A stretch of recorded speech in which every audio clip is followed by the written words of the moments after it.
When looking at the Force users in the game, we took a step back and decided what would we want to play and what would the fan want to play. We want to give players the opportunity to be the heroic Jedi like Luke Skywalker, or the darker, more avenging type of Jedi like his father Anakin.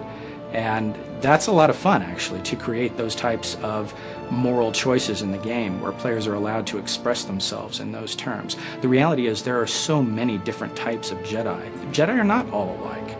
In Knights of the Old Republic, you were very much, you were an outsider. You were somebody who had lived their life and discovered that they were Force sensitive, and then were brought into the Jedi Order on Dantooine. In the Old Republic, where you were a Jedi to begin with, you've always been a Jedi. You're a part of that culture. You were raised according to their codes of honor. You've lived in that mindset all your life. My favorite thing about the look of the Jedi ship is kind of the rounded, sleek, red, almost hot rod look that they've got going. It looks like a very fast ship. But also, if something is there to interfere with your treaty making or anything, it's got to have some big guns to fend that off as well.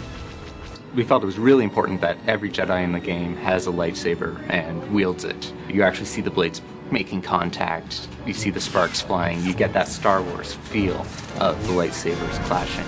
When two lightsabers collide, or look like they collide, that's all based on the animation. The two animations sync up, and we actually spawn an effect off of the lightsaber on that specific frame in the animation to where it looks as if the two sabers are clashing together. We'll call a little kind of a flash effect and flare out the lightsabers a little bit, make it look like they've contacted each other.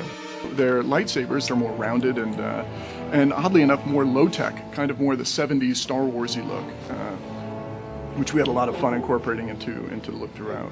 When we're doing the Consular and Knight, or any class, we look at their colors. When we looked at the Jedi, these are the good guys, so we went with the earth tones. We took these robed monk ideas and then we added to them throughout their play. So these guys look anywhere from, armored, robed monk guys, all the way up into people that might look like they're in the Senate. The strategy behind creating two Jedi classes is we knew Jedi were going to be very popular, and we wanted to make sure there were a lot of options for all the people who would sort of gravitate towards the Jedi. So we took sort of the two most iconic things, the lightsaber and the Force powers, and built a class sort of around each of those ideas, and that became the Knight and the Consular. The Jedi Knight is all about high adventure and action and, jumping right to the forefront of the battle and leading troops on the last desperate charge to save a world. The Jedi Knight's got a wide array of different melee attacks for different situations. So he'll have different saber moves he uses when he's, say, fighting one tough target versus a bunch of smaller enemies. And then these attacks, some of them will sort of build up his Force focus, and then other ones will spend it. So he's always got that sort of ebb and flow of building up to his big, strong attacks. If the Jedi Knight's role is to defend the Republic, the Consular's role is to be behind the scenes and to mend it and bring it back together. Diplomacy is a large part of the Consular's storyline, and you can't go into details, but there are times when you actually have to grab people and make them listen to you. The Jedi Consular has actually a wide array of playstyles. If you like playing the sneaky rogue, we have a build there for you. If you like supporting your allies and controlling enemies, we have a role there. And we also have a straight up damage role where you're just smashing things with telekinetics.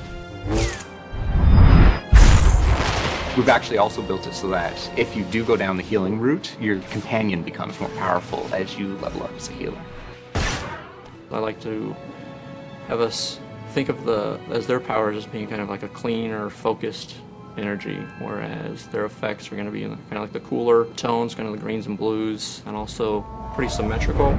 A lot of the effects, I like to have them look as if they're coming from the character. They're not really making magic between their hands and casting that. You can play through the Jedi Knight and get the great, big, thrilling action-adventure movie and play that all the way through, and then you can turn around and you can start a Jedi Consular character and get an entirely new story, just as exciting, but about all new things.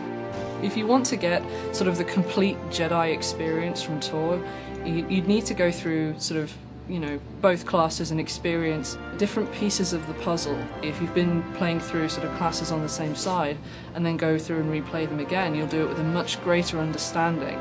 You may make some choices differently.